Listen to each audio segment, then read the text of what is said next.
اس فرق کو محسوس نہ کرنا انسان کی انتہائی بدبختی ہے. اس کو ہر ایک کو چاہیے کہ محسوس کر کے فیصلہ کرنا. سمجھا؟ ورنہ ساری زندگی بطالت پہ گزر جائے گی. یہ گھاٹی بہرحال پار کرنی ہے. اگر پار کرنے کا حوصلہ نہیں ہے تو کھٹ بھی گریے. سمجھ گیا؟ اگر پار کرنے کا حوصلہ ہے تب البتہ یہ بازی ہے. یہ لازم ہے، ہر ایک کو یہ بازی کھیلنی ہے.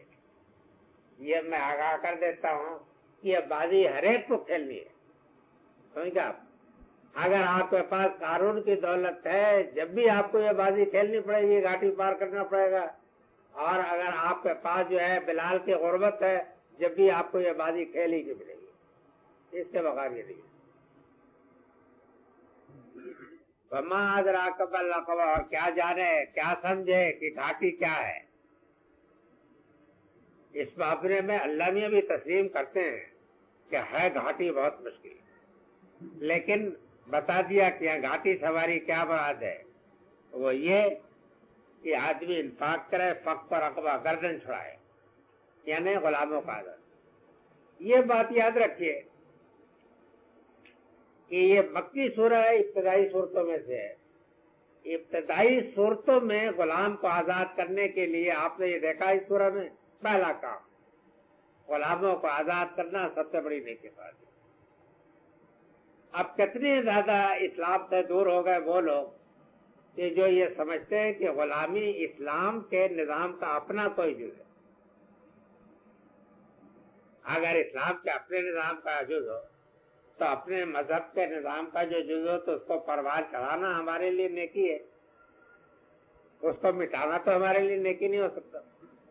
حقیقت میں یہ اسلام کے نظام کا کوئی جز نہیں تھی، بلکہ یہ لعنت دنیا پر مسلط تھی. اب اسلام اس میں کس نوعیت سے حصہ لے سکتا تھا؟ اس نوعیت سے تو حصہ لینا امتحان میں نہیں تھا کہ گردش قلم میں اعلان کر دیتا کہ سارے غلام آزاد کر دیے. اس سے تو ایک عظیم ہلچل برپا ہو جاتی.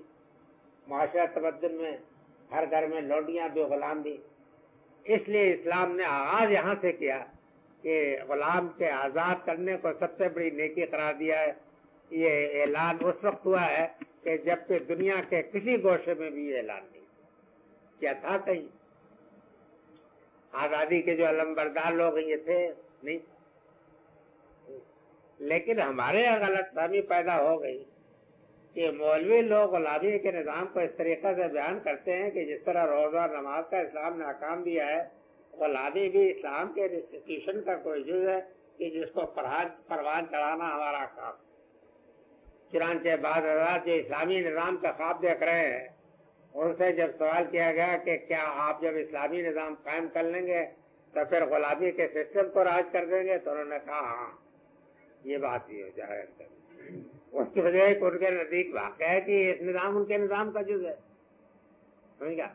حالانکہ اسلام جو ہے آپ کو یہ معلوم ہونا چاہیے کہ پہلا قدم تو اس نے یہ فق و رقبہ کا اعلان تو اٹھایا، اور آخری قدم اس نے سورہ نور میں اٹھایا، مکاتبت کے قانون میں آ گیا. سمجھ گیا؟ جس کے معنی یہ ہے کہ ہر وہ شخص کہ جو اپنی روزی کسی طریقہ سے آزاد ہو کے کما سکتا ہے وہ آزاد ہوگا، اور اگر کوئی نہیں کما سکتا تو اس کو ان کے آقاؤں کے اوپر وہ قانونی ذمہ داری عائد کر دی گئی کہ ان کی پرورش کرے اس وقت تک جب تک یہ زندہ ہے. سمجھ گیا؟ اس طریقے سے عظیم اصلاح وجود میں آئی. میں نے خاص طریقے پر یہاں یہ توجہ اس لیے دلائی ہے کہ بالکل ابتدائی سورہ ہے جس میں نماز کا ذکر نہیں، روزے کا ذکر نہیں، اور کسی چیز کا ذکر نہیں. فقط رقبہ کا سب سے بڑا ذکر، اور اس کو سب سے بڑی گھاٹی قرار دیا، اور اس گھاٹی کو پار کرنے کو سب سے بڑی شہامت اور بہادری قرار دیا. آج نیکی کے راستے میں سب سے بڑا قدم. یہ بات میری سمجھ میں آ گئی کہ نہیں؟ فقط رقبہ اور اطعام فی یوم ذی مسغبہ، یا یہ ہے کہ یہ مرد حق اٹھتا اور قحط کے زمانے میں یتیمن فی یوم ذی مسغبہ، قحط کے زمانے میں کھلاتا یتیمن ذا مقربہ، کسی قرابت مند یتیم کو یا کسی خاک آلود مسکین. یہ ہے. اصل کام کرتے. نیکی کے کام جو ہیں یہ بڑی بلا آزاد کرتے, مسکینوں کو کھلاتے, غریبوں کی خدمت کرتے. نہ یہ کہ مال جو ملا اور بہرحال خدائی کا دیا ہوا ہے, ورنہ اس زمین میں آئے تھے تو ریت پھانکنے کا کچھ بھی نہیں تھا, لیکن اب وہ ملا تو اب اس پر مارے گنج بن کے بیٹھ گئے. اس کا جو صحیح مصرف ہے اس طرح سے مال جو ہے زنجیر پا بن گیا ان کے لیے, بجائے اس کے کہ خدا کے راستے میں بڑھتے, وہ ان کے لیے ایک زنجیر بن گیا کہ جس نے ان کو باندھ کے بیٹھا دیا.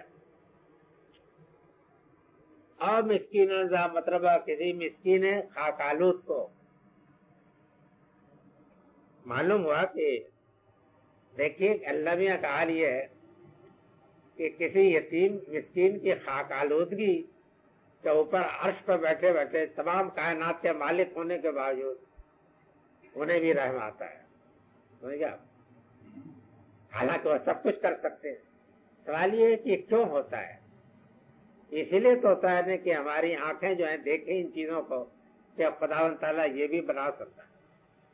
اگر نہیں بناتا تو یہ اس کا بدلے, ورنہ ہمارے ابوجد کا کوئی کارنامہ تو نہیں ہے کہ جس کے بدولت ہم خاک آلود مسکین نہیں ہیں, ہم بھی ہو سکتے ہیں. ثم کان من الذین آمنوا, اور پھر اس کے ساتھ ساتھ یہ ہوتا کہ وہ ایمان لانے والا بنتا اور زبان جوہردار اس کی کھلتی اور وہ دوسروں کو استقامت کی اور دوسروں کو ہمدردی کی تلقین کرتا. وہ جو کہا ہے کہ زبان بھی ہے لسان و شفتین, پہلے اعمال کو گنا ان اعمال کو کہ جو اعمال کے انسان کے لیے مشقت ہوتے کہ یہ کرتا, اور اس کے ساتھ ساتھ مزید بڑا یہ کرتا کہ وہ اللہ کے اوپر ایمان لانے والا بنتا, پیغمبر کی دعوت کو قبول کرتا, اور اس کے بعد دوسروں کو صبر اور ہمدردی کی نصیحت کرتا. تب معلوم ہوتا کہ آنکھ بھی کام آ رہی ہے, زبان بھی کام کر رہی ہے, عقل بھی کام کر رہی ہے. سمجھ گیا؟ آدمی ہے بیل نہیں.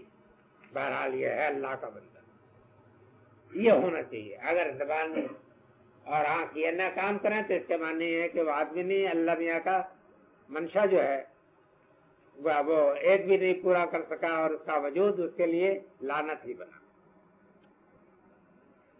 فرمایا کہ اولئک اصحاب المیمنہ, یہ لوگ ہیں کہ جو خوش بخت لوگ ہوں گے, نہ کہ ہر مدعی کہ ہم ابراہیم کی اولاد ہیں. حضرت مسیح نے فرمایا کہ یہ ناز نہ کرو کہ ابراہیم کی اولاد ہے, ابراہیم اللہ تعالیٰ چاہے تو ابراہیم کی اولاد ان پتھروں سے پیدا کر لے گا. اصل چیز تو ابراہیم کی اولاد ہونا یہ ہے کہ آدمی یہ کام کرے. تو فرمایا کہ بے شک یہ لوگ ہیں کہ خوش قسمت ہے. باقی جو لوگ کہ یہ نہیں کرتے, جنہوں نے کفر کیا ہماری آیات کا, یعنی مطلب یہ کہ جو کچھ فطرت میں ودیت تھا وہ بھی برباد, جو دین نے سکھایا وہ بھی انہوں نے قبول نہیں کیا. تو فرمایا کہ یہی لوگ بدبخت ہیں, اور علیہم نار موصدہ, ان کے اوپر آگ ہوگی اور آگ موت دی جائے گی. یعنی مطلب یہ ہے کہ آگ میں ڈال کے اور اوپر سے ڈھانک بھی دی جائے گی تاکہ اس کی گرمی کا کوئی حصہ باہر نہ نکلے بلکہ پوری طرح. دوسری جگہ بھی یہی بات مضمون آیا ہے. دوسری جگہ بارک اللہ علینا ولکم فی القرآن العظیم, نفعنی وإیاکم بالآیات والذکر الحکیم, استغفر اللہ ان اللہ غفور رحیم. صلی اللہ تعالی علی خیر خلقہ محمد وآلہ وصحبہ.